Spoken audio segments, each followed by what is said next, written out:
Et bonjour, enchanté et ravi de vous voir presque tous. Bonjour à En tous. tout cas, Bonjour à tous. je vois le nombre de connectés. On est ravi de vous accueillir pour ce nouveau comptoir Octo où nous allons parler de design system et de euh, ce que cela représente un petit peu en termes de produits, qu'est-ce que c'est, pourquoi on le met en place. Et vous le verrez quand je présenterai un peu plus, comment commencer avec le design system. Ça sera peut-être l'objet d'une deuxième intervention de notre part. J'en reparle juste après. Alors, est-ce que déjà tout le monde m'entend bien? Est-ce que ceux qui ne m'entendent pas peuvent le faire? Évidemment, ne peuvent pas me le signaler parce qu'ils ne m'entendent pas. Mais je considère que si tout le monde, personne revient vers moi tout de suite, c'est que cela fonctionne. Est-ce que tout le monde voit bien également mon écran? Oui, ça se passe bien. OK. Alors, moi, je vais me présenter rapidement. Aujourd'hui, je suis accompagné de Muriel, que je laisserai se présenter également. Et il va y avoir Philippe, David et potentiellement Gaël qui interviendront également, qui font des petits coucous à la caméra pour ceux qui les voient. Moi, rapidement, je suis donc Quentin Bouissou, je suis UX designer chez Octo depuis un peu plus de 2 ans maintenant et j'interviens sur ce qu'on appelle un campement, donc une antenne d'Octo qui n'est pas sur Paris. Et moi, je suis sur le campement de Aix-Marseille, donc on appelle le campement PACA. J'interviens en tant que UX designer, donc designer d'expérience pour accompagner nos différents clients sur place. Et j'interviens également comme on va dire, relais du développement de cette offre UX, expérience, produit, dans la région PACA. Donc, c'est vrai que c'est quelque chose qu'on avait peut-être plus l'habitude de faire sur Paris, là où on va dire la maturité des projets peut être un petit peu différente. Aujourd'hui, on a une conviction forte en Provence de faire le choix en fait de développer cette offre également dans la région PACA parce qu'on a beaucoup de demandes, parce que cela fait du sens de s'inscrire un peu dans l'écosystème local et qu'on a très envie d'aller adresser la majorité du territoire. Donc c'est ce que l'on fait aujourd'hui en Provence. Et voilà, je vais laisser la parole rapidement à Muriel, qui est également du campement Provence, pour se Donc, présenter. oui, rapidement du coup, Muriel, enchantée et bienvenue à ce comptoir. Je suis également UX designer et je travaille aux côtés de Quentin, côté Provence. Voilà, et nous aurons sur la Mhm. partie Mhm. peut-être euh, parisienne, je vais dire comme ça, donc Philippe, David, qui interviennent également et qui travaillent sur la partie donc UX et développement, très intéressés par le design system de manière générale, que je peux laisser se présenter en quelques mots et qui interviendront aussi sur la fin de la présentation. Est-ce que vous souhaitez dire un petit mot, Philippe et David? Bonjour David, consultant auto-technologie, développeur front-end. Du coup, on va pouvoir vous parler par la suite de toute une offre autour du design system qu'on vous présentera rapidement autour d'un slide. Voilà. Exactement. Et donc rapidement, et Philippe Surgère, ravi d'être là également. Donc j'interviendrai également côté. Donc je suis UX designer côté Paris, mais on est une grande famille, donc on est ravi de pouvoir vous adresser ce sujet sur le design system, premier comptoir d'une série de deux, voire trois. Exactement. Alors, avant de commencer, ce que je vous propose, c'est si vous avez des questions tout au long de la présentation, n'hésitez pas à les marquer dans le chat. Vous allez avoir du coup la possibilité, normalement tout le monde a accès au chat, hein, c'est la partie conversation. Je vois que beaucoup d'entre vous l'utilisent déjà. Vous avez la possibilité donc de poser vos questions relatives au contenu de cette présentation. On tâchera d'y répondre en fin de présentation pour être sûr qu'on arrive, vu qu'on est assez nombreux, à bien dérouler le contenu de la présentation et d'être sûr que vous n'oubliez pas vos questions. Donc Muriel m'accompagnera pour être sûr qu'on n'oublie aucune de vos questions et qu'on soit capable d'y répondre à la fin de cette présentation. Voilà, donc je commence tout de suite. Aujourd'hui, on a choisi de vous parler du design system. Alors, le design system, qu'est-ce que c'est? A priori, ce qu'on met derrière nous, c'est la possibilité un petit peu de donner aux équipes de développement, de conception, justement les moyens de bien concevoir et de réaliser ou de développer un produit de manière plus efficace. C'est la raison d'être d'un design system, c'est voilà, de donner les moyens aux équipes de conception au sens large, que ce soit la conception technique, donc plus liée au développement, que ce soit la conception plus liée au design, en tout cas de collaborer et de travailler plus efficacement à la conception d'un produit ou d'un service. Alors, premièrement, pourquoi est-ce qu'on parle aujourd'hui de design system? La raison est assez simple, hein, et surtout le design system n'est pas un terme maintenant qui est enfin, il est assez récent, on en parle depuis quelques années déjà. C'est tout simplement parce que là, on prend l'exemple des grandes entreprises mondiales de top 10 un peu cotées en bourse. La majeure partie de leurs revenus sont aujourd'hui générés par la production de logiciels. Et pour énormément d'entreprises aujourd'hui, c'est également le cas. On l'a vu également suite à la situation sanitaire que nous venons de rencontrer autour du Covid, que tout ce qui était dématérialisation, tout ce qui était entité digitale, le fait d'être présent en ligne était plus actuel que jamais, en fait, et que si nous n'avions pas d'existence en ligne ou si nous n'étions pas capables en fait, de continuer à vivre via des services ou des produits digitaux, il était très difficile de continuer dans cette on va dire, dans cet écosystème et dans cette situation actuelle. Et que ce soit, on prend l'exemple là encore une fois, que ce soit Apple, Alphabet, côté Google ou Microsoft, en fait, tout le monde s'appuie aujourd'hui sur la production digitale et surtout majoritairement de logiciels. Les logiciels, la particularité d'un logiciel, c'est qu'il évolue.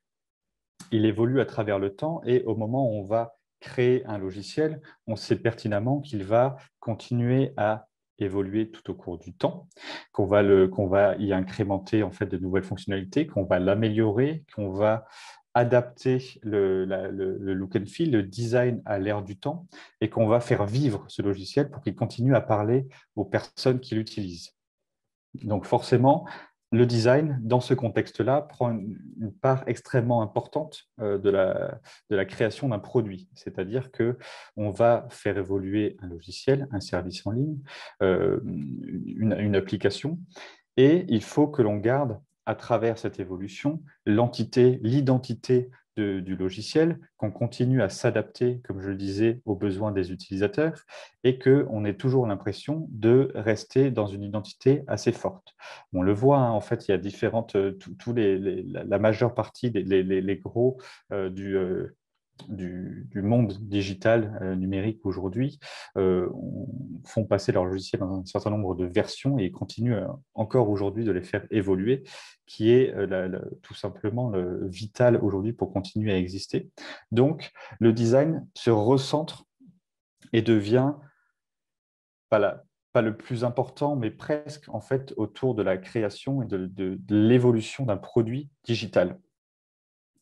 Donc, le problème, si on parle de cette évolution, si on voit que ces logiciels évoluent dans le temps et que forcément les personnes qui travaillent, évoluent également au sein des différentes entreprises qui conçoivent ces produits, changent. Il y a des nouveaux entrants, il y a des personnes qui s'en vont, il y a des personnes qui évoluent, il y a des technologies qui évoluent. Donc, tout ça fait que dans le temps, si on ne met pas en place un certain nombre de standards, à chaque fois qu'on va faire un nouveau projet, à chaque fois qu'un nouveau designer va arriver, à chaque fois qu'on va vouloir faire évoluer notre produit ou notre service, il va y avoir l'introduction de nouvelles façons de faire, de nouveaux designs, ce qui va pouvoir apporter en fait un certain nombre de... On a parlé de chaos, hein, mais ça peut être largement le cas. Si tout le monde en fait travaille dans son coin, apporte son expertise propre, mais sans regarder un petit peu ce qui a été fait avant et sans regarder ce que font les autres, ça va ralentir les process de développement, de conception et surtout cela va introduire une hétérogénéité forte. Donc, la problématique qu'on en rencontre, c'est la standardisation de notre manière de faire, et standardisation pas dans le sens négatif du terme, dans le sens, en fait, homogénéité et cohérence entre designers, du coup, mais également développeurs. Donc, toutes personnes qui vont avoir à participer de près ou de loin à la conception, que ce soit technique, design, orienté produit d'un service ou d'un produit, va devoir essayer de le faire en fonction d'un système en place partagé et commun. C'est donc ce que le design system va essayer de pourquoi il existe et la réponse qui va être du coup aux différentes conséquences que j'ai commencé à lister là-dessus du fait d'évolution d'un service ou d'un produit. C'est-à-dire, comme je l'ai dit, s'il y a des nouveaux entrants qui arrivent, que ce soit des designers ou des développeurs, on peut rencontrer du coup des inconsistances un peu dans les différentes façons de faire en termes de design, en termes de couleurs, en termes de typos, et différents éléments, des composants en fait d'une interface. Il va y avoir le temps en fait et l'argent qui vont être investis sur des tâches qui vont être redondantes. Typiquement, si je n'ai pas de standards qui sont mis en place, et ben en fait d'un point de vue code ou d'un point de vue design, je vais devoir recréer des composants ou des patterns qui ont déjà été faits avant. Donc je ne capitalise pas sur le travail qui a déjà été fait. Je vais passer du temps également à essayer de fixer des problématiques de dette qui sont soit du design, soit de la technique, soit du code, du coup. Ça veut dire que je vais, en plus de ne pas capitaliser sur ce qui a été fait avant, je vais en plus passer du temps en fait, à essayer de corriger les incohérences. Et du coup, ce temps que je vais passer à corriger, à fixer ou à recréer des choses qui ont déjà été utilisées ailleurs, eh ben, je ne l'utilise pas pour délivrer un produit de qualité. Donc, j'ai une mauvaise utilisation de mon temps qui ne me permet pas de me concentrer sur la création de valeur, mais plutôt sur un maintien d'un système global. Donc, je peux également avoir au final des inconsistances, des incohérences dans l'expérience que je vais fournir à mon utilisateur final. Si je prends un exemple très précis, si j'ai une fonctionnalité que j'adresse d'une certaine façon au sein d'un écran, comme se connecter à mon compte, et que je le traite d'une manière un petit peu différente sur l'application mobile ou alors sur une autre page de mon service web, cela va créer une inconsistance et créer en fait une sorte de non-compréhension par l'utilisateur final de pourquoi est-ce que c'est fait de cette manière-là et pourquoi ce n'est pas beaucoup plus homogène. Ça, l'exemple que j'ai majoritairement en tête, moi je suis un gros utilisateur de Spotify depuis le début. Et en fait, au début, quand Spotify a commencé, ils n'avaient pas forcément homogénéisé la manière de se connecter, que ce soit sur l'app mobile, sur le desktop ou sur le web player. Et en fait, on a des grosses inconsistances, comme Spotify travaille en petites équipes qui travaillent sur des fonctionnalités spécifiques au cœur de tout l'écosystème, on s'était retrouvé en fait à avoir des connexions qui étaient différentes et même au sein du lecteur musical de Spotify, on s'était aperçu qu'en fait la présentation n'était pas forcément la même. Donc ça pouvait créer des problématiques d'utilisation. Pour toutes ces conséquences au fait de l'évolution en fait d'un logiciel, d'un service, d'un produit que je vais appeler plutôt de digital, que ce soit une application, que ce soit un service web, que ce soit un logiciel, font que la nécessité est de plus en plus forte et déjà extrêmement prégnante aujourd'hui de mettre en place des standards pour homogénéiser la manière de travailler autour de ce service-là, que ce soit d'un point de vue code ou d'un point de vue conception graphique, design.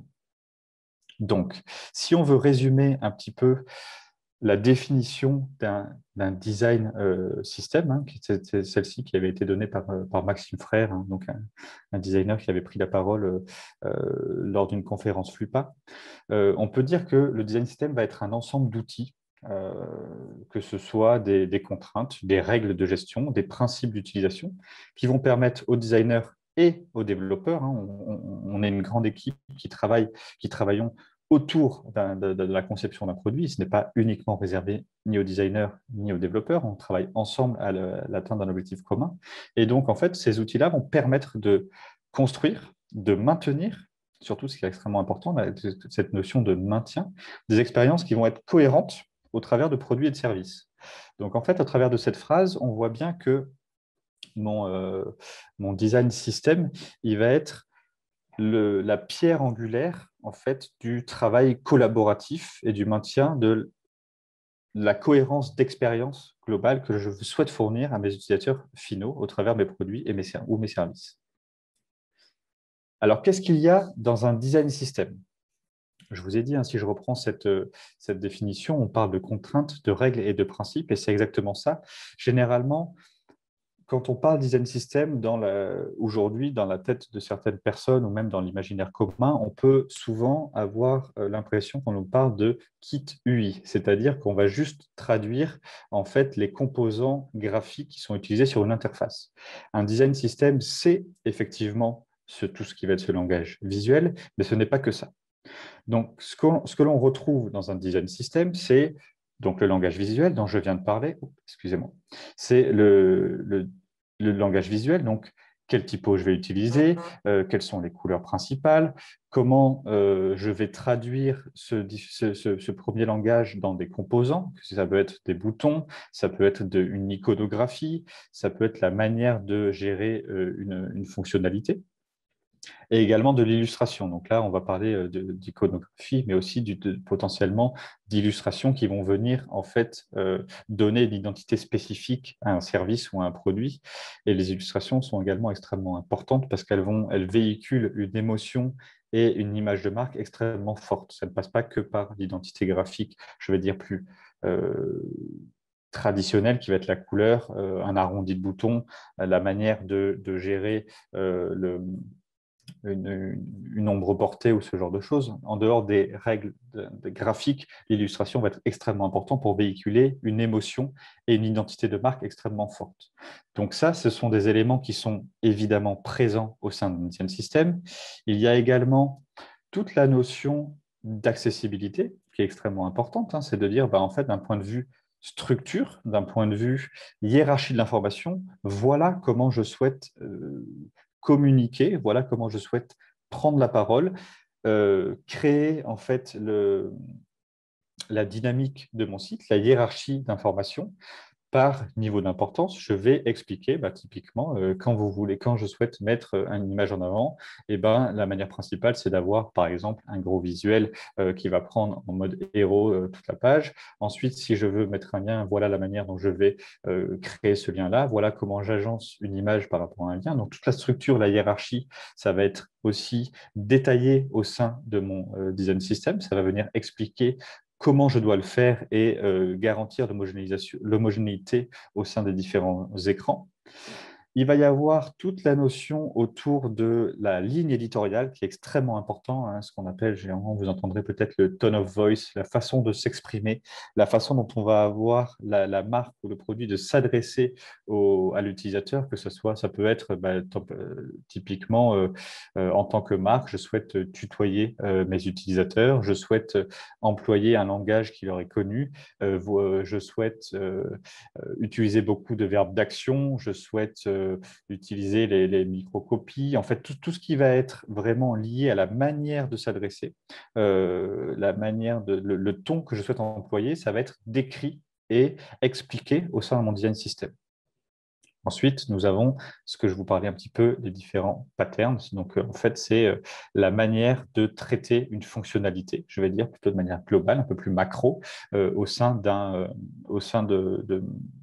mon système. Je vais expliquer comment si j'utilise par exemple ici que vous voyez une modale, comment est-ce qu'elle doit se présenter? Je commence par un visuel qui prend l'ensemble de la page. Après, j'ai un titre qui fait cette taille et qui est positionné de manière centrale.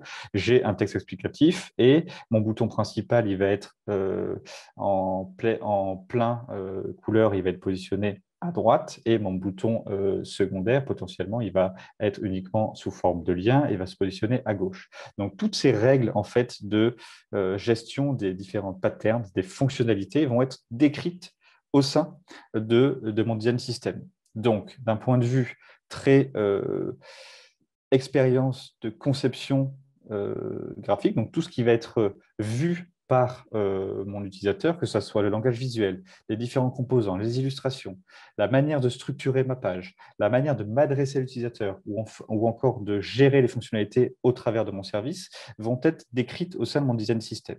Donc ça, c'est ce que je vais appeler plutôt la partie expérientielle de mon design system, donc ce qui va être vraiment vu et donné à être vu à mon utilisateur. Mais en fait, ce qui est extrêmement important et ce qu'il faut vraiment garder à l'esprit, c'est que un design system, ce n'est pas que ça. Sinon, on pourrait parler un petit peu de guidelines et graphiques et éditoriales, mais le fait, pour être un design system, proprement parler, il faut associer à ces guidelines graphiques, à cette manière de communiquer sur mon service, toute la partie code, asset, documentation vivante. Donc, typiquement, ce que vous voyez sur la gauche, ça peut être la manière de dire, dans mon design system, voilà en fait à quoi doit ressembler sur mon service, par exemple, un graphique, un chart de cette manière-là. Donc, il y aura un type de couleur, la façon de le présenter. Mais par contre, ce qu'il faut que j'y associe de manière extrêmement importante, c'est comment est-ce que cette représentation graphique peut être implémentée d'un point de vue code. Donc, c'est quoi le CSS associé? Quels vont être le JavaScript, les interactions qui vont être disponibles sur ce graphique, par exemple? Comment est-ce que mon HTML doit être mis en place de manière à ce qu'il soit homogène, en fait, tout au sein du service, et comment est-ce que moi, en tant que développeur, si je sais que je dois mettre en place un chart graphique, un graphique sur cette page-là, comment est-ce que je l'implémente? Donc, mon design system, il va me dire à quoi ça ressemble et comment je dois l'implémenter. Donc ça permet, encore une fois, de répondre à cette problématique d'homogénéité et de cohérence tout au sein du site. Donc, j'ai la partie code, j'ai la partie les assets de conception, donc à quoi ça doit ressembler, et j'ai cette partie documentation vivante. Donc, en fait, la documentation, on dit qu'elle est vivante parce qu'on l'a fait également pardon, évoluer en fait tout au long de la vie de ce design system. C'est que en gros, si j'ai une nouvelle façon de faire, je vais expliquer à quoi doit ressembler cette nouvelle façon de faire. Je vais potentiellement expliquer la tonalité que je dois employer pour telle partie. Je dois expliquer comment ça se comporte, qu'est-ce qui est attendu et pourquoi je le fais de cette manière-là, pour que tout le monde soit aligné sur la manière de faire, pourquoi ils le font et surtout de ne pas réinventer la roue et capitaliser sur des choses qui ont été déjà faites et qui vont permettre, encore une fois, de délivrer une expérience cohérente et homogène tout au travers de l'ensemble de mon service. Donc ça, c'est vraiment la raison d'être de mon design system. Designer, toutes les personnes qui vont être liées de près ou de loin à la conception d'un service et les développeurs qui vont venir appuyer et rendre possible cette expérience d'un point de vue interaction et rendu technique, on va dire. Donc, pour résumer, le design system, ce n'est absolument pas un projet en tant que tel. Ça ne se limite pas au fait de faire un projet.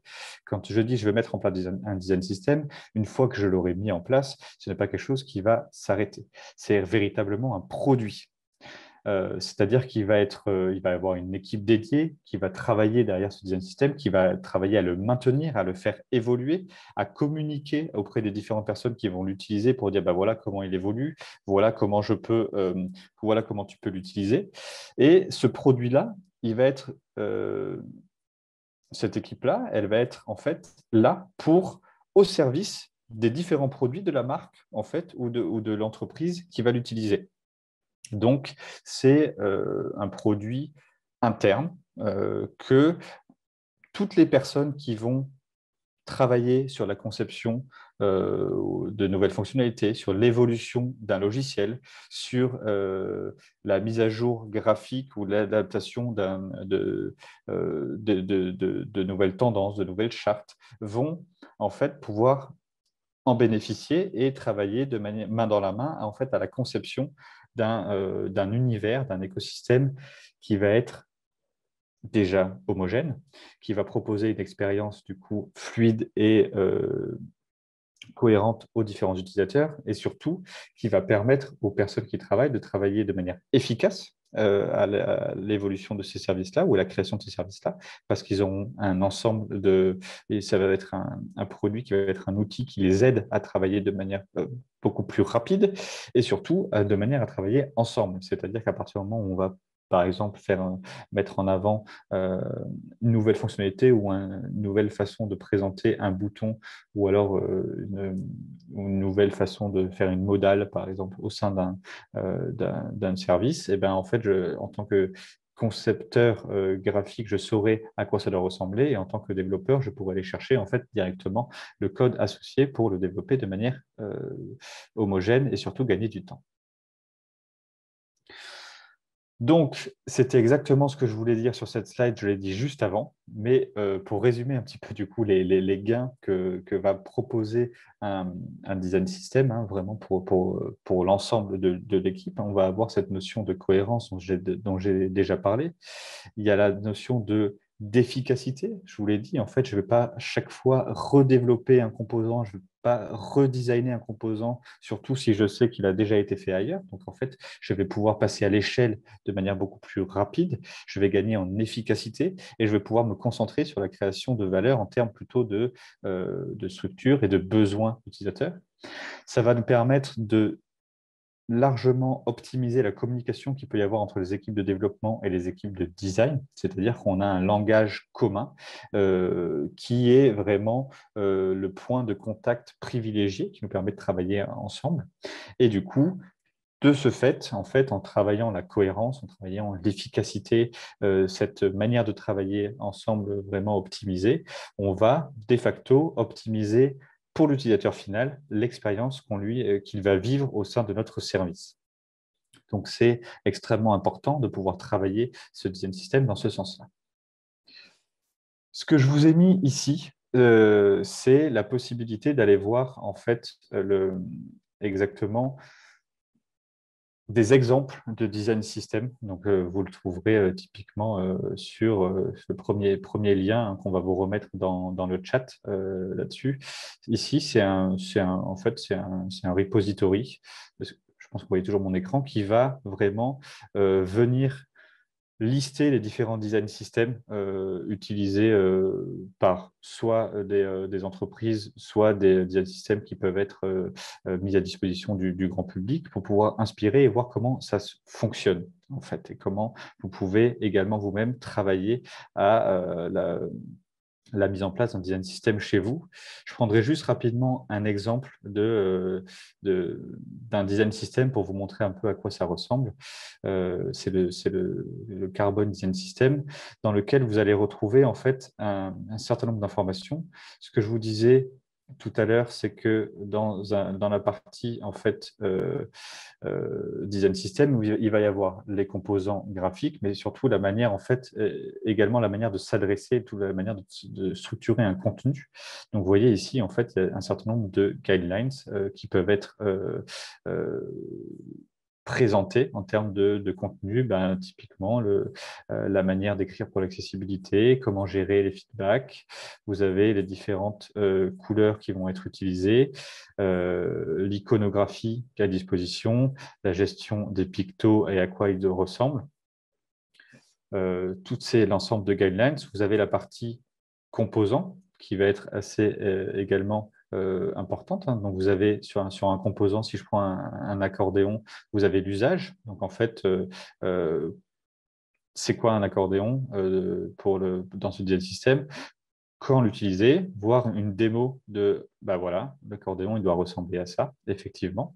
Et ensuite, toute la partie, en fait, le code associé pour permettre du coup aux développeurs de réutiliser et d'avoir un code homogène. Donc là, vous allez avoir en fait l'ensemble des langages qui sont disponibles pour faire ce même composant.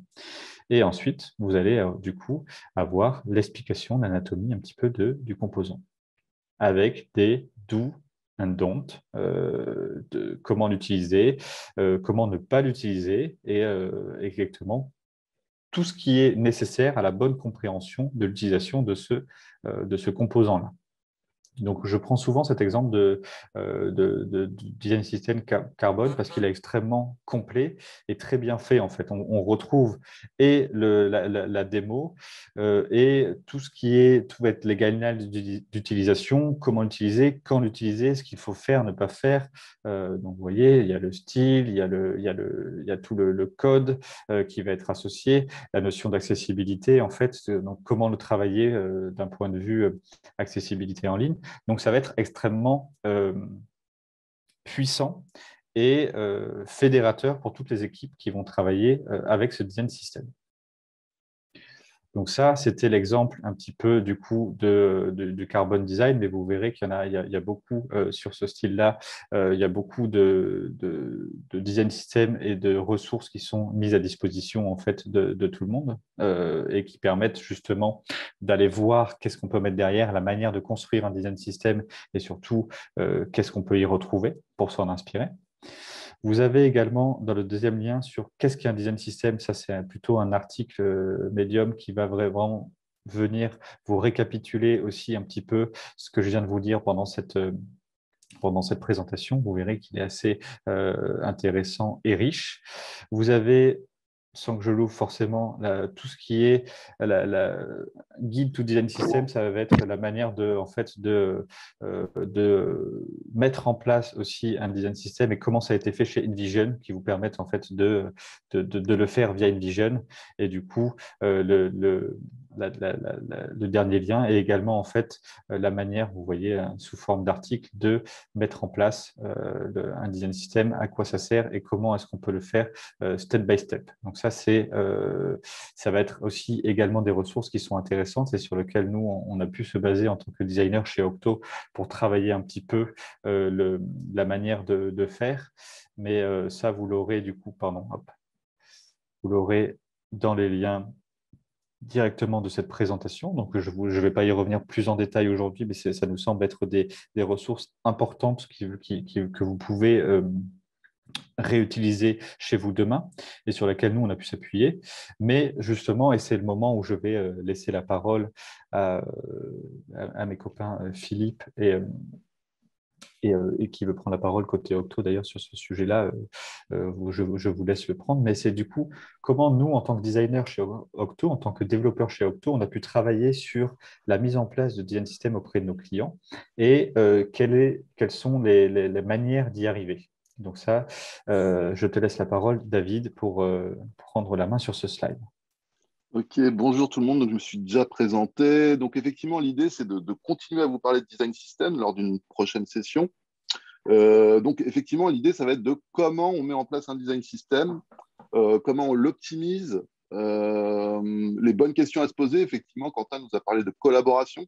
Ça va être un point évident à tacler pour avoir du succès avec un design system. Donc, l'idée, on va dire qu'on est en train de finaliser, de formaliser une offre autour de tout ça. Une offre qui va être dédiée au design system. Donc, on a déjà de l'expérience dans nos deliveries en tant que développeur, en tant que UX, en tant que product owner avec des design systems. Et l'idée, c'est de créer une offre centrée sur le design system, donc qui sera basée sur l'expérience de nos consultants et sur nos expertises en UX, en développement front-end, mobile et en product management. Du coup, et comme je vous disais, l'aspect collaboratif en fait est central. Donc, du coup, une approche transverse, donc qui va parler à toutes les équipes, à toutes les parties prenantes qui interviennent autour du design system. Donc, UX, Dev, PO. Donc, vous allez voir une espèce de miroir. Hein. Donc, on crée une offre avec les expertises au service des expertises de nos clients. Donc, une offre, comme je vous disais, qui va être co-construite avec nos expertises et qui va être adaptée au contexte du client. Donc, l'idée, c'est qu'on peut avoir des contextes, des écosystèmes digitaux différents, beaucoup de produits, beaucoup d'assets techniques, graphiques, comment on rationalise tout ça. Et donc, l'idée, pour nous, c'est d'arriver avec des ateliers sur l'étagère, des formations sur l'étagère et en gros, de créer une proposition adaptée aux clients sur mesure. Voilà, et qui va garantir, si possible, la pérennité d'un design system au sein d'un écosystème. Voilà.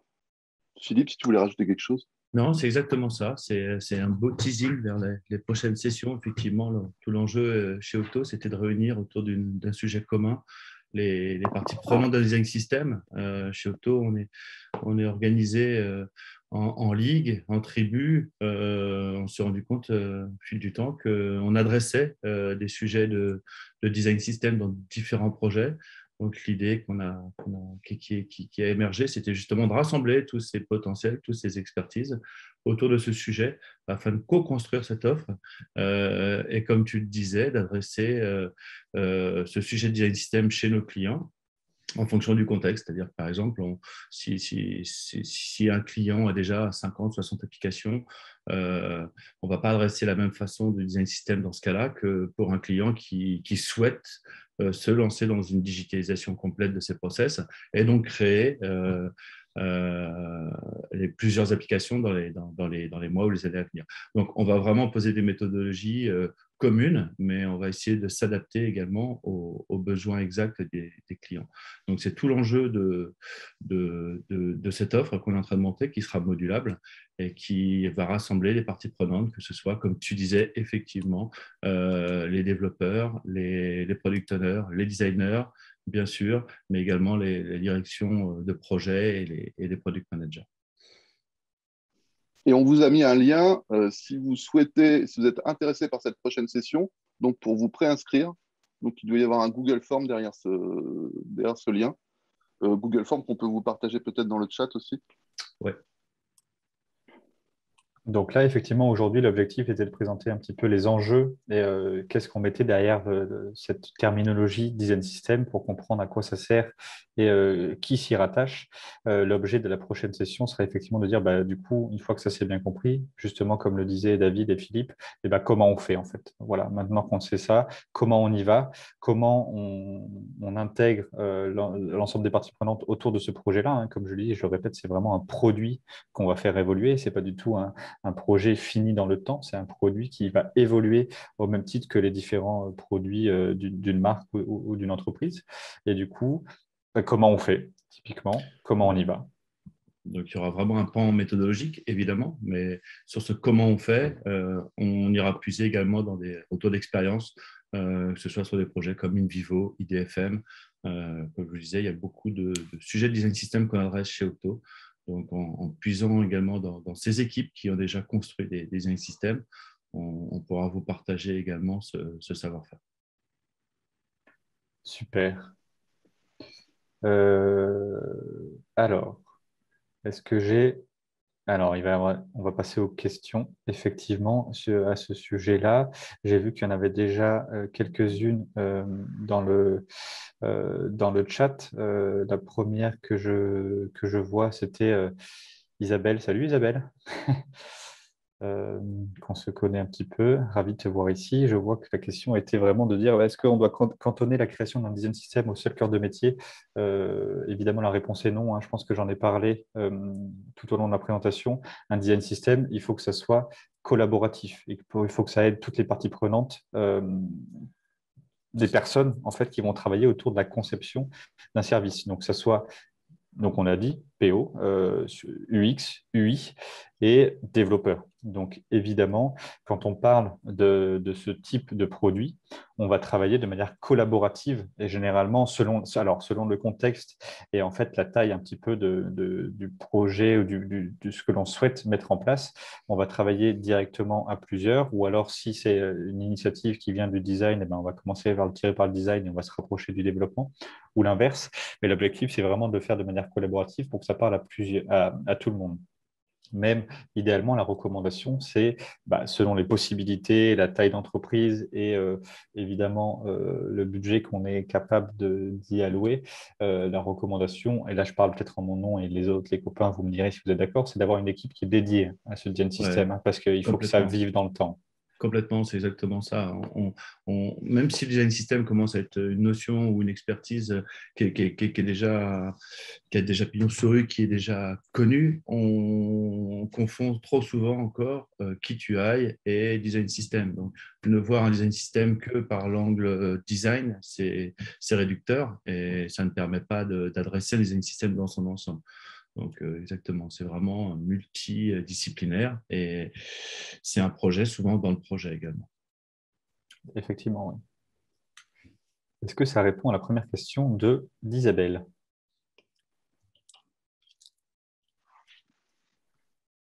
Oui, ok, j'étais dans le chat. Tac, alors, autre question que j'ai vue de la part de Nicolas Bonavent. Salut Nico. Euh, qui nous dit, ces derniers temps, on entend beaucoup parler de design tokens pour améliorer la continuité du design system entre différentes plateformes. J'ai cependant du mal à voir l'intérêt quand on a déjà un naming cohérent entre code et design. Quelles questions dois-je me poser pour savoir si ça vaut le coup de se pencher sur ce sujet? Est-ce que, Nico, tu peux juste rapidement reprendre la parole pour me réexpliquer plus clairement ta question? Je ne suis pas sûr d'avoir totalement bien compris. Si tu es toujours là. Oui, salut Quentin. Salut. Oui, ben, on voit plein d'articles ou de conférences sur les design tokens qui permettraient d'avoir plus de continuité entre le code et les différentes plateformes techno quand on a le code dans différentes plateformes. Mais bon, enfin, du coup, ben, je me pose la question, on va dire, est-ce que c'est quelque chose pour penser à l'avenir qu'il faut déjà prévoir dans le design system, ou est-ce que quelque part c'est quelque chose, ou est-ce que c'est on fait tout un pataquès de quelque chose de très simple qui consiste à avoir un lien sémantique entre le code et le design en fait. C'est un peu ça ma question Ok. là-dessus. Alors, je laisserai aussi peut-être les autres s'exprimer s'ils C'est le une souhaitent. question plutôt technique, effectivement. Hein. Ouais, bien sûr. Moi, ma compréhension, elle est en tout cas sur ce sujet-là, elle est qu'effectivement, là, on est en train de mettre un terme sur une façon de faire. Donc, on parle de design token. Ce qui est important, la vraie question à se poser, c'est comment les personnes qui vont travailler autour d'un design system sont capables de travailler ensemble. Que ce soit qu'on parle de design token, qu'on parle de sémantique, de liens entre la partie, pour moi, visuelle et technique, il faut juste se poser la question de quelle est la meilleure façon dont les personnes qui vont utiliser ce design system vont avoir de travailler ensemble. Donc, c'est typiquement, est-ce que, non, pour moi, ça ne fait pas de sens de se pencher tout de suite sur cette notion de design token s'il y a déjà des liens qui sont plutôt sémantiques qui sont faits. Et c'est plutôt après, dans l'évolution après de ce design system, quels sont les besoins, quels sont les nouveaux besoins qui vont être mis en place, quels sont potentiellement les nouvelles technos et les nouveaux langages qui vont être adressés par le service, qui vont se faire poser ce type de questions pour voir comment on arrive à avancer, à faire évoluer le produit pour qu'il reste utilisable par tout le monde le plus facilement possible. Je ne sais pas si ça répond exactement à ta question, mais pour moi, c'est la problématique du design token, c'est introduire un terme qui est un peu technique et qui n'est pas forcément effectivement non plus toujours compris de la même manière par tout le monde, sur une manière de travailler ensemble et une continuité à avoir entre les équipes. Après, c'est ce que voilà. j'entendais aussi. C'est un peu, il y a la notion de scalabilité aussi derrière tout ça. Effectivement, ça fait partie du design system. Concernant le nommage, par exemple, il y a aussi pas mal de bon sens à mettre en place au sein des équipes. C'est-à-dire, le designer, classiquement, travaille en grande partie, en tout cas chez nous, Octo, on travaille beaucoup sur Figma. En regard de ça, les développeurs, à l'heure actuelle, quand il n'y a pas de design system, ont leur librairie de composants. Effectivement, il y a des problématiques de nommage qui doivent être mises en place dès le début. Le design system va intégrer ça petit à petit. Donc, pour permettre cette scalabilité, effectivement, il faut une prise de conscience commune que justement ces éléments doivent être réutilisés à grande échelle. Donc, je ne sais pas encore une fois si ça répond à la question, mais ça fait effectivement partie du design system et de la réflexion qu'on doit porter. Maintenant, encore une fois, tout dépend du contexte. Si on démarre un design system, il est important justement sur ces problématiques de nommage d'être vraiment propre dès le début. Effectivement, si c'est des applications qui existent depuis longtemps avec des nommages divers et variés, il y a une grosse dette à ce niveau-là qu'il faut rattraper au fil du temps. Je ne sais pas si tu avais un complément d'information là-dessus, David, toi. Tu es en mute, David. Ouais, tu es en mute. Ah ouais, désolé. Ouais, effectivement, c'est un outil en plus, hein, le design token. Effectivement, c'est quelque chose qu'on va pouvoir décliner sur les différentes applications, sur les différentes consommations, c'est-à-dire d'un point de vue mobile, web, etc. Après, effectivement, si la sémantique est là, c'est juste un outil en plus, en fait. Faut considérer ça comme ça. Après, il y a un intérêt dans effectivement l'évolutivité. C'est par exemple, au lieu d'utiliser la couleur elle-même noire, on va utiliser dark, mais c'est pareil, c'est dans la sémantique. Et on va retrouver ça dans les design tokens, par exemple, qui va permettre de faire évoluer le design au fur et à mesure du temps, comme l'expliquait Quentin. Voilà, c'est un peu le sens de ma question, c'est qu'est-ce que ça amène au-delà de la variabilisation d'un code couleur, d'un spacing ou des trucs comme ça, quoi. Voilà, c'était ça l'idée de ma question. Évolutivité. Ouais. Pour moi, ouais, voilà, Alors- c'est aussi un gain d'efficacité en fait, et de permettre de travailler avec les mêmes notions. Mais- Ok, Alors, merci, on avait une ça question, répond à ma question. super. on avait une question, Quentin, qui c'est entre les deux. Comment se passe la création d'un design system, temps approximatif, personnes impliquées, procédures? Ah, alors typiquement, ça va être une super bonne question pour le prochain, pour le prochain comptoir. Malheureusement, je ne saurais pas faire une réponse plus de Normand que ça dépend.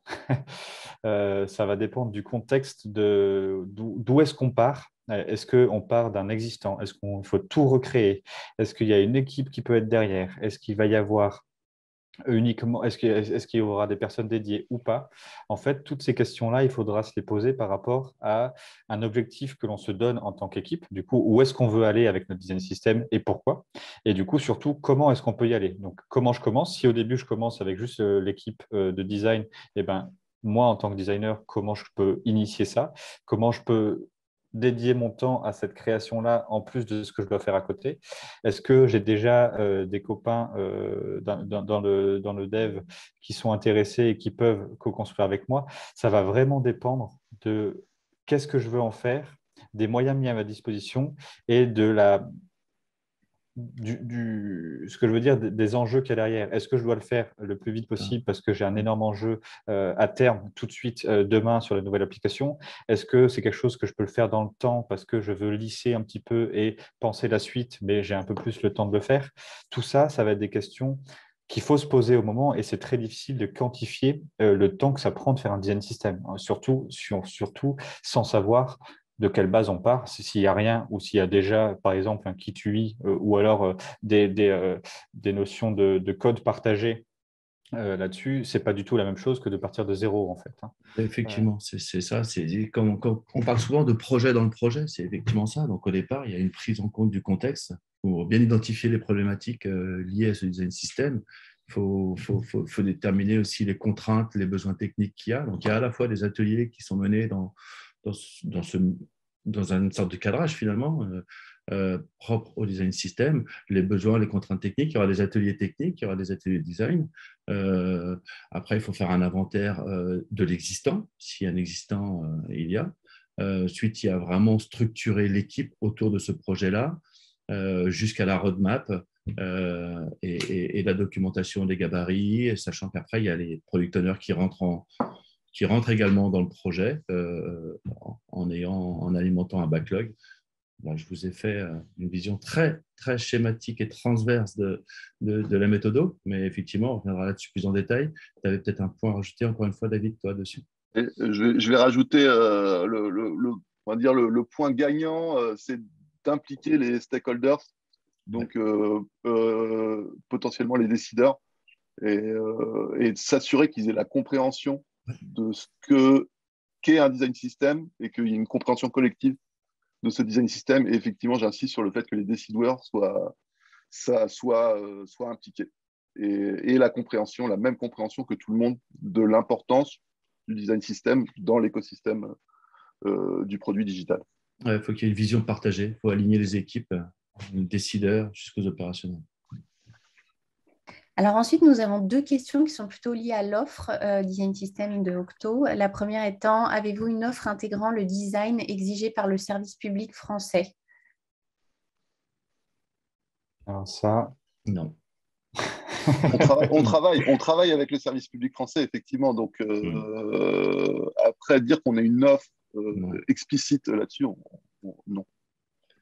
Non, mais c'est vrai qu'on accompagne beaucoup le service public, notamment en UX, sur les problématiques d'accessibilité. On respecte évidemment les design systems qui sont pris, qui sont existants. On permet justement de faire évoluer ces design systems. Ok. Donc, une autre question concernant l'offre. Est-ce que nous accompagnons les entreprises pour mettre en place l'accessibilité sur un logiciel existant? Alors, Sur un logiciel existant, c'est-à-dire sur une application existante ou sur un outil? Voilà, je regarde. Sinon, oui, on accompagne. De Sylvie. Ouais. Oui, sur une plateforme existante. D'accord. Oui. Réponse claire, nette. Je peux détailler si vous voulez. Hein, mais... Vas-y, en 2 mots. Ouais. Voilà, on le fait déjà sur certaines missions. Globalement, côté DevFront, on a des consultants formés à l'accessibilité. Donc, ils sont capables d'être formateurs sur de l'accessibilité, donc capables de coacher des équipes sur ce point-là. Alors, on le fait déjà. Qu'est-ce que j'ai en tête? On le fait au niveau du service public chez Pass Culture. Je sais qu'on fait beaucoup d'accessibilité chez Pass Culture. Et est-ce que je peux en citer d'autres? La CNAM également. La CNAM aussi, effectivement. Ouais, et côté UX, on a également on a une formation accessibilité. On a des experts accessibilité. C'est un sujet qui, évidemment, nous a poussé à aller encore plus loin dans notre expertise à ce niveau-là, car le besoin, notamment côté service public, est de plus en plus fort. Effectivement. Merci pour ces réponses. Donc, on a ensuite une question sur l'utilisation d'un design system quand une partie des usages est alors l'usage de produits en marque blanche, 80% de produits en marque propre et 20% customisables à la marque du client. David, vas-y. Je peux donner un indice de réponse. C'est une problématique qu'on a chez certains clients et notamment chez InVivo qui fait aussi bien du retail que du B2B. Et on adresse un design system qui est adaptable. Alors, je ne pourrais pas vous en parler en détail parce que je n'ai pas les fins mots de l'histoire, parce que je ne suis pas exactement sur ce sujet-là. Mais en gros, l'idée, c'est que par exemple, on parlait de design token où il y a écrit dark. Eh bien, par rapport sur une des déclinaisons, le dark, ça va être du navy blue. Et sur une autre déclinaison, ça va être un gris très foncé, par exemple. Et donc, c'est ça l'idée du design system et des design tokens qui sont adaptables, déclinables en marque blanche, effectivement, sur différentes applications, différentes plateformes. OK. On va voir si ça répond à la question. En attendant, donc, la question suivante. Quelle est la composition idéale d'une équipe dédiée au design system? Est-ce que cela doit être des personnes réellement dédiées à une équipe ou ce sont des personnes détachées en mode projet? Ça, pareil, hein, j'ai fait un élément de réponse tout à l'heure. A priori, notre recommandation, si le contexte le permet, le budget permet, c'est d'avoir une équipe dédiée à ce produit design system, hein, parce que encore une fois, il va vivre dans le temps, il va falloir le maintenir, il va falloir assurer la communication, vérifier que les personnes qui l'utilisent sont capables de l'utiliser comme il faut, travaillent bien ensemble, savent où trouver ce type d'informations et surtout le faire évoluer, hein. Il y a de nouvelles fonctionnalités, il y a des mises à jour, il y a du développement à faire autour de ça. Donc, la recommandation, c'est d'avoir une équipe dédiée, si c'est permis par le contexte, le budget, l'organisation globale. Après, si ce n'est pas le cas, il faut voir comment trouver la répartition de son temps, alors qu'on soit dev ou UX, je veux dire, produit de manière globale, entre quel est l'intérêt pour moi de faire évoluer le design system, enfin, quel est l'intérêt pour l'entreprise et pour l'équipe de faire évoluer le design system, du coup, d'ajuster le temps que je vais passer sur le projet au maintien de ce design system. Là, c'est une question d'équilibre et d'enjeu, je pense, tout simplement. Du coup, si j'ai personne qui est dédié, je ne sais pas, il faut que je prenne 20% de mon temps, 15% de mon temps sur un tel projet pour dire, si je ne le fais pas évoluer, ce produit va mourir, personne ne va l'utiliser, en fait, et je vais perdre plus de temps derrière. Donc, c'est peut-être aussi la justification va être de dire, en fait, j'ai besoin, moi, d'y passer 20% de mon temps parce que derrière, ça va me faire gagner X% X% de temps demain et ça va faire gagner à l'équipe en agilité, en efficacité et je vais en fait faire un gain sur l'avenir et sur la viabilité de la collaboration globale. Ouais, c'est ça. Mais Il y a différents modèles d'organisation pour mettre en place un système. Il y a des modèles centralisés, décentralisés, fédérés. Donc, il y a différentes façons d'organiser une équipe. Mais ce qu'il faut vraiment avoir, plus que de savoir quel rôle on va mettre, parce que ça va évoluer dans le temps, c'est qu'il faut vraiment considérer le design system comme un produit et non un projet. Donc, l'équipe en place doit vraiment s'engager à maintenir ce design system et à le faire évoluer, que ce soit depuis le début ou si c'est un design system existant. Mais effectivement, il existe différents modèles et en fonction de ces modèles-là, on peut mettre telle ou telle personne et expertise en place. Alors, on a encore 2 questions. Comment gérer une certaine homogénéité UX lorsqu'on travaille avec de nombreuses SS2I? alors, pour être sûr de comprendre, c'est comment en fait, du coup, on fait en sorte que tout le monde arrive à travailler ensemble, c'est ça, et de garantir quand même l'homogénéité Ouais, du design system en lui-même?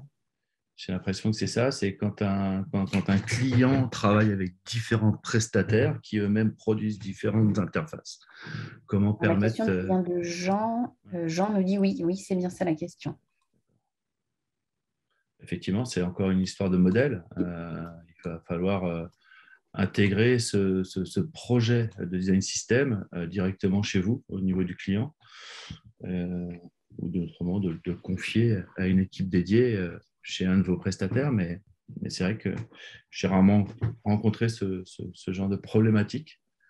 Je peux répondre, Philippe, un peu, Vas-y, ouais. puisqu'effectivement, chez InVivo, on a cette problématique-là, vu qu'on est, on est multiples prestataires à intervenir sur le projet, avec effectivement où on déploie plusieurs applications front-end publiques. L'idée, c'est effectivement, moi je dirais qu'effectivement, l'aspect central d'avoir une équipe, une enabler team qui va pouvoir pousser ça dans chaque équipe, donc dans chaque feature team, ça peut être vraiment gagnant. Après, nous, on l'intègre, alors chez InVivo, on l'intègre vraiment dans le process agile. C'est-à-dire qu'une équipe a besoin d'un nouveau composant, bah, elle va aller d'abord le travailler, le développer au niveau du design system pour ensuite l'intégrer dans son application et donc elle va rajouter un nouvel asset qui va être disponible pour tout le monde dans le design system. Donc en gros, tout le monde collabore au design system, mais c'est pas si simple que ça au quotidien. Donc effectivement, l'équipe dédiée, c'est quand même une garantie de succès et de pérennité du design system. Ouais, c'est ça. Dans l'idéal, ce serait d'avoir justement cette équipe dédiée et d'avoir, on va dire, une personne dédiée après par team pour justement des praticiens pour pouvoir prendre en compte ces évolutions et être en contact avec cette équipe dédiée. Donc, on a cette équipe dédiée. C'est plutôt un modèle hybride dans ce cas-là. C'est vraiment une équipe qui est full-time dessus. Et puis après, sur les différents projets, vous avez des personnes dédiées qui permettent d'être en contact avec cette équipe et qui permet de faire évoluer, de faire descendre les informations qui viennent du design system et de faire remonter les évolutions si besoin. Donc, Gros sujet, ça. J'ai une toute dernière question, peut-être en attendant d'autres questions pour clôturer. Comment et par quels moyens peut-on convaincre les décideurs de l'importance du design system? Alors ça, c'est effectivement la question que tout le monde se pose parce que généralement, quand on dit qu'on veut le faire, on nous dit bah non, ou alors débrouille-toi ou j'ai pas le budget. Effectivement, alors dans les slides, hein, déjà, il y a la slide où on liste un peu les gains d'un design system peut être intéressante à adresser et à présenter aux différentes parties prenantes ou aux décideurs. Mais je pense que le plus important, et généralement les décideurs, ils voient beaucoup en termes de chiffres, et c'est ça qui peut parler, c'est de travailler par l'exemple ou par les chiffres, c'est de dire typiquement, si je prends X temps à faire le design system, ou alors je pense que je vais en gagner tant dans le demain et du coup me faire plus efficace d'un point de vue développement, d'un point de vue conception, design, et du coup je vais aller plus vite sur les projets. Ou alors, typiquement, prendre l'exemple de, vous voyez, ce qui a été fait chez des copains, où j'ai des retours d'expérience qui me disent, on a gagné tant de temps ou tant d'argent derrière parce qu'on l'a mis en place. D'ailleurs, le mieux, c'est d'aller sur l'exemple et d'essayer d'expliquer l'intérêt avec tous les arguments qu'on a mis dans la slide un peu plus haut voilà, de comment on va, peut-être on va passer du temps maintenant, mais demain, comment on va être plus efficace.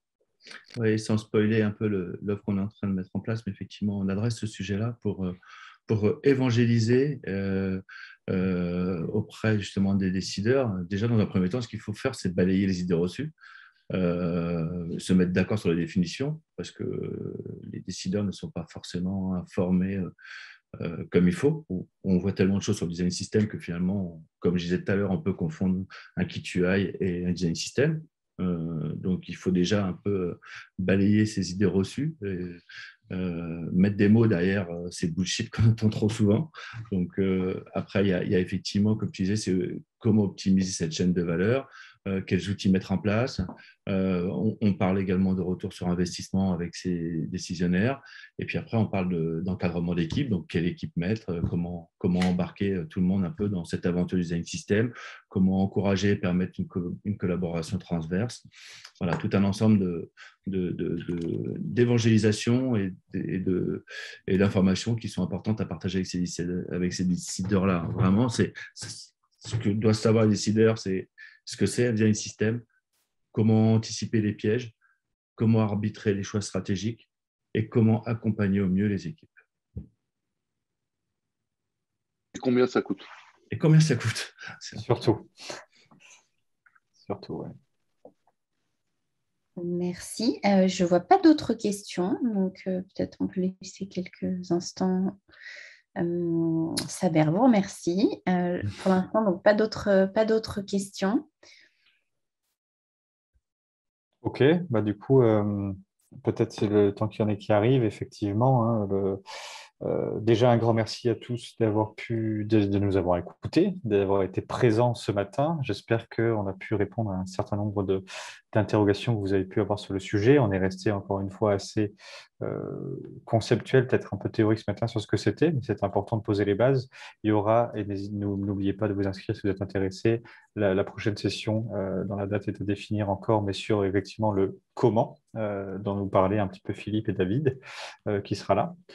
Rapidement, avant de vous saluer et de vous remercier. Quelques actus Octo. Je ne sais pas si vous le savez, chez Octo, on est quand même assez convaincu de la valeur du partage et on aime énormément partager nos expertises au sein de publications, au sein d'articles de blog, au sein de prises de parole comme on le fait ici. Et il y a un certain nombre de publications qui sont déjà disponibles, qui sont sur octo.com dans la catégorie publications. Là, il y a une publication qui nous semblait intéressante également, qui est celle du président d'Octo, de Ludovic Cinquin, qui explique un petit peu comment devenir une entreprise agile. Donc ça, avec des pratiques de management, des enjeux sociétaux, comment faire pour faire grandir ses collaborateurs. Donc ça, c'est des publications qui nous semblaient assez intéressantes aujourd'hui à vous partager, qui peut être disponible sur la partie publication d'octo.com.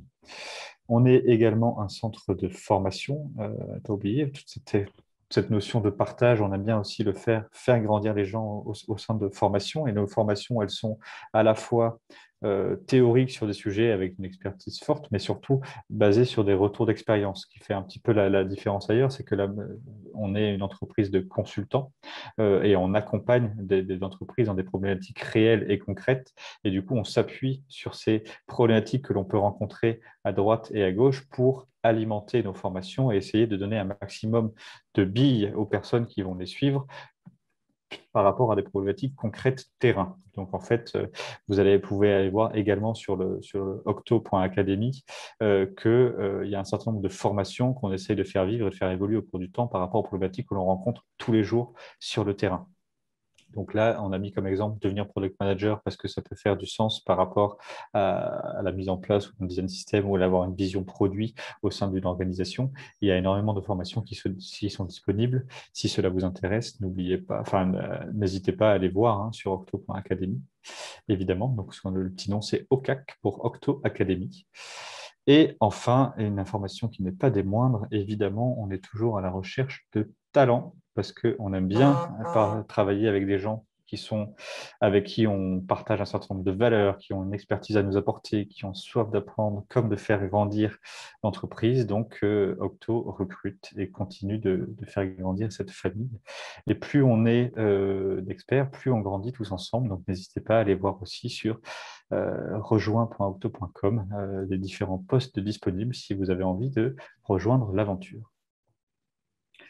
Voilà, donc j'étais une petite aparté rapide sur les actualités d'Octo et sur qui on était.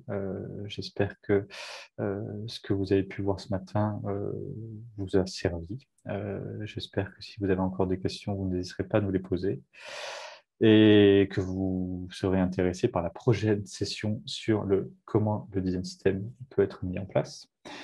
Si vous avez, encore une fois, et ça, je trouvais ça aussi intéressant de le faire, si vous avez des sujets sur lesquels vous souhaiteriez voir Octo prendre la parole, moi je trouve ça toujours intéressant aussi de nous mettre en commentaire potentiellement des choses sur lesquelles vous avez des questions, des problématiques assez fortes pour voir aussi comment on peut orienter nos prises de parole sur des problématiques spécifiques.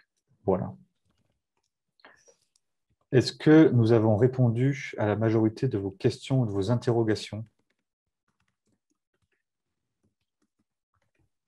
Alors, on nous indique en fait que le lien du Google Form ne fonctionne pas pour la prochaine session. Donc, de toute façon, vous aurez le support avec le lien. Donc, j'imagine qu'on va faire le nécessaire pour le faire bien fonctionner. Et de toute façon, vous aurez aussi les communications Octo concernant donc, ce prochain comptoir. David, si tu l'as, là, tu peux peut-être leur partager directement. Sinon, la vidéo sera mise en ligne sur YouTube, Octo, il me semble. On rajoutera le lien également. Et pour les dates, j'ai vu une question là-dessus. Les dates de la prochaine session vous seront communiquées très rapidement. Alors, attends, pourquoi ça ne marche pas, ça?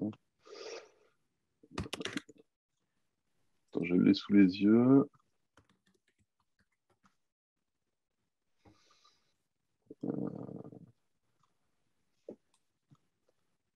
Excusez-moi, je sèche. J'adore ces petits moments de live où ça bug un peu. Ça, c'est très Octo aussi. Bon. Est-ce que ça arrive? Je tente ma chance. Allez, on essaye. Oh, le voilà. Alors, attendez, vérifiez si ça marche. Non, il y a une demande d'accès. Une demande d'accès. Bon, on vous le recommunique. Okay.